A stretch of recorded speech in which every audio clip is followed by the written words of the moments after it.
everyone, it's Rich Warner from WealthMaxBuilder.com. Today's video tutorial is Lesson 1. You can't rely on Social Security. And there are plenty of reasons for this. Let's dive right in. Please have a moment to take a look at the copyright and disclaimer statement. You can pause the video if you so choose. Thank you very much. During the Great Depression years, many retirees had nothing to fall back on. These were really rough times in U.S. economic and financial history. So FDR decided to sign into law the Social Security Act, which was essentially a forced form of savings. Anyone who was working was forced to set aside a certain percentage of their income for their retirement. In practice, the way Social Security works is there's something called FICA Tax, which stands for the Federal Insurance Contributions Act. About 7.5% to 7.7% is taken out of your paycheck regularly. About 6.2% goes to your Social Security, and the rest goes to Medicare. So if you're working for an employer, about 7.65% is taken out of your paycheck to help fund Social Security and Medicare, and your employer is forced to match you dollar for dollar with that contribution. So with your employer match, you're making over 15% contributions into your Social Security trust account. This is a personal Social Security trust account that resides at the U.S. Treasury.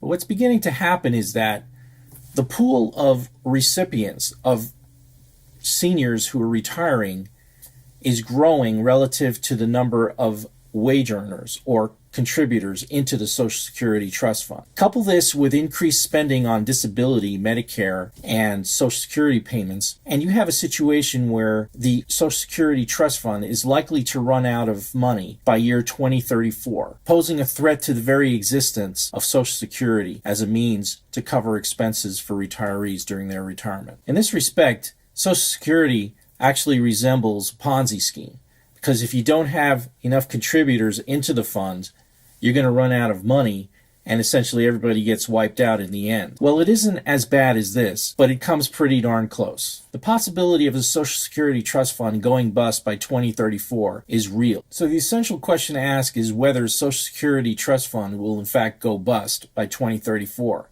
Here are some of the forces at work that are putting pressure on keeping the system afloat. There are ever-increasing longevity rates. People are living longer, so more people will need retirement benefits than are paying into the system. That's number one. Number two, birth rates are declining, which means that there are less people contributing into the system that can help fund the Social Security Trust Fund. Combine this with longer lifespans, and you have a deficit in the making as far as the Social Security Trust Fund is concerned. The FICA tax may also be viewed as a regressive tax, in the sense that it taxes the poor heavier on a percentage basis than the rich. With the widening gap between rich and poor in the United States today and the shrinking middle class, this also poses a threat to the survivability of the Social Security Trust Fund. Next, we have the fact that the returns on investment inside the Social Security Trust Fund, of which there's about $2.85 to $3 trillion, is mainly invested in U.S. government treasury bonds. Last I checked, the yields on these treasury bonds are less than 3%. In fact, the real rate of return on a U.S. treasury bond is less than the rate of inflation these days, which means that you're getting negative real rates of return. Low returns on investment also pose a serious threat to the survivability of the Social Security Trust Fund, because if you're not making money on the money that's in the system already, and you have to pay retirees with COLA adjustments, cost of living adjustments, then you're going to end up draining the system as well. And finally, the other threat to the system has been that monies from the Social Security Trust Fund has actually been used to pay for other federal expenses on loan. However, it still has been draining the system. So these are serious demographic and economic and budgeting issues that pose a serious threat to the future survivability of the Social Security Trust Fund. The federal government has dealt with some of these threats in the past before. There are always these last-minute legislative fixes to help prop up the Social Security Trust Fund. Here are some of the possible last-minute fixes that may be considered. The first is the most legitimate one, in my opinion. It's to raise the full benefit retirement age, currently at age 67 for those born after 1960, to something like age 73. This is likely because longevity is actually increasing. People are living longer. The second option is to raise Social Security FICA taxes. So instead of having to set aside 7.65%, you may be asked to set aside upwards of 10% of your gross income to help fund your Social Security and Medicare. A third option is to lower COLAs. These are cost of living adjustments that are supposed to meet the rate of inflation. Well, if you lower COLAs, then the benefits that are paid out will not meet the rate of inflation. So you'll get reduced purchasing power during retirement, which is not fair to retirees in the future. A fourth option would be to reduce disability payments, which is already going on today. The federal government makes it extremely difficult for people with disabilities to get any form of support. There are countless stories that verify this. This may be another area where the federal government is going to tighten up again. A fifth option would be to reduce or even eliminate payouts to wealthy or high net worth retirees. This may in fact make sense because they're not paying in proportionally into the system.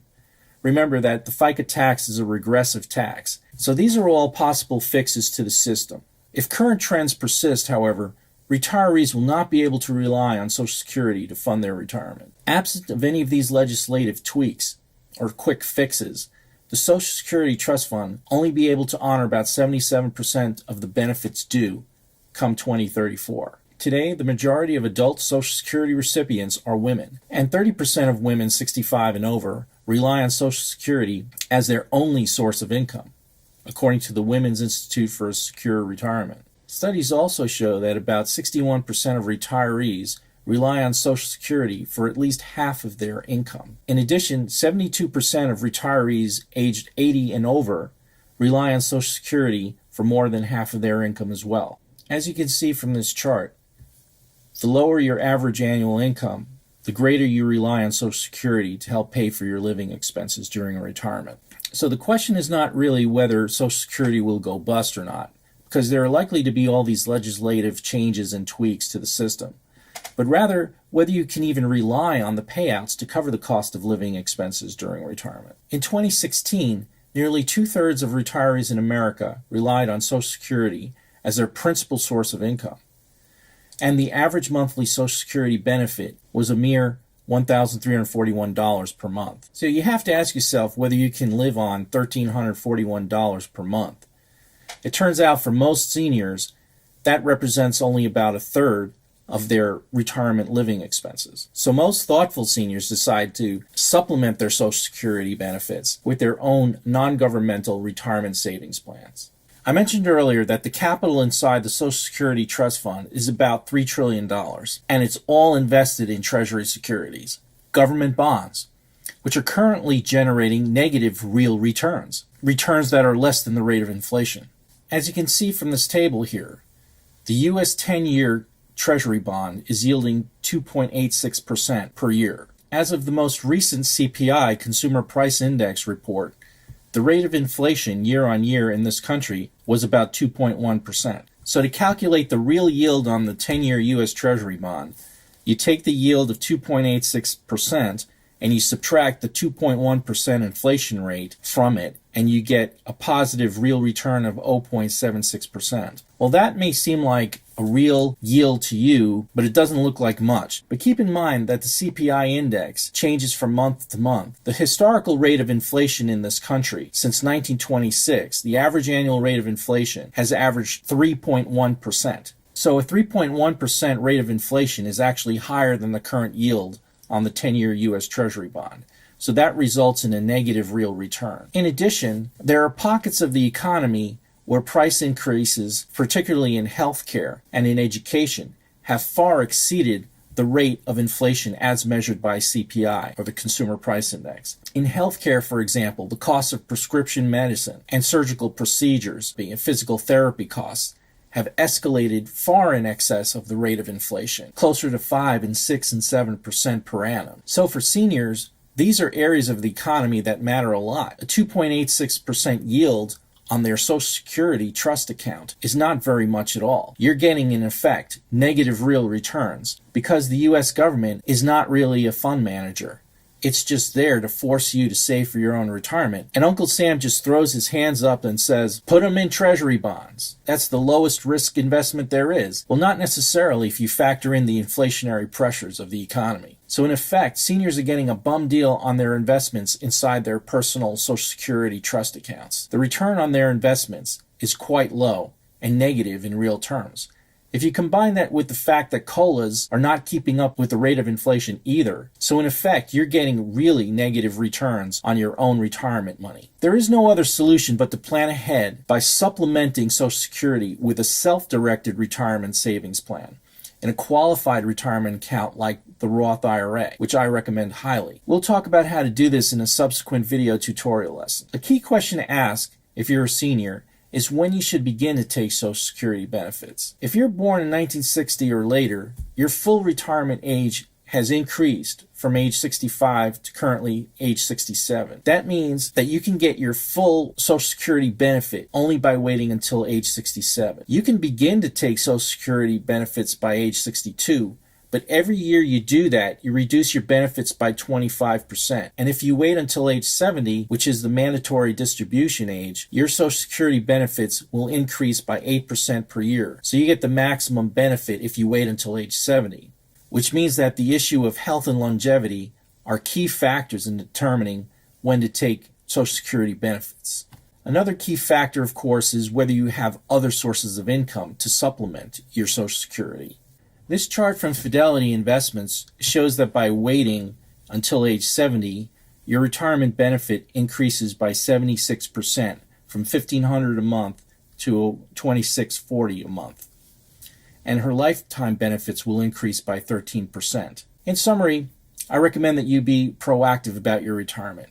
Don't rely on Social Security to be there for you, because it's likely that those benefits are going to be cut in some way, shape, or form, and the returns on the investment are terrible. Given that your Social Security fund is invested wholly in Treasury bonds, the returns are awful, and they do not keep up with the rate of inflation. In addition, COLA's, cost of living adjustments, aren't keeping up with the rate of inflation either. Most people can't rely on Social Security as a principal source of income during retirement. I recommend that you start saving in a qualified retirement account like a Roth IRA, and apply a passive conservative asset allocation strategy like WealthMax Builder as soon as you can. In subsequent lessons, I'll show you exactly how to do that. Thank you for watching. I look forward to seeing you in the next video.